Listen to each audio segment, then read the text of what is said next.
Good evening. Welcome to WJZ.com. Well, temperature now is still at 48, 52 in D.C., 53 located out to the west. It's beginning to get a little colder. 43, 46. They were 54 this afternoon in Cumberland. Down to 32. A little snow now reported in the Oakland area out there, and that's where the cold air is. The winds now have shifted to the west, just west of the Blue Ridge. We're still in a southerly, southwesterly flow, keeping us in the warm air temporarily, but later tonight, the cold air moves in. We've got some precipitation in the form of light rain out to the west of us, a little snow showing up in some of the high elevations in Garrett County, western Pennsylvania, and a little bit more rain-snow mixture in Ohio right now. Cincinnati to Columbus just beginning to end. They got a rain-snow mixture in 34 now in Columbus. That colder air is moving in our direction. So some of this moisture, if the cold air can catch up with it, may bring us a little bit of snow in the morning, maybe 2, 3, 4 a.m., before you go to work. Could see a little bit of slick conditions. The issue is if the roads are still wet, temperatures could be just below freezing,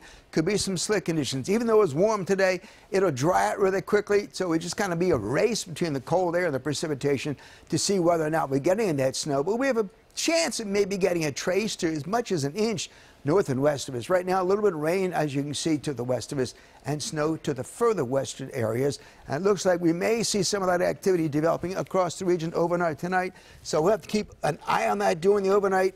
As it looks like in early morning hours only, we may be stuck with a little bit of that frozen precipitation. So it's a possibility that some of the schools may have some delays. If it's snowing at 5, 6 a.m., I think most of it will be done by 3 or 4 in the morning. And then during the afternoon, behind that front, colder breezy conditions move in. Temperatures actually dropping into the 20s during the afternoon. We'll have an updated forecast for you come up late tonight.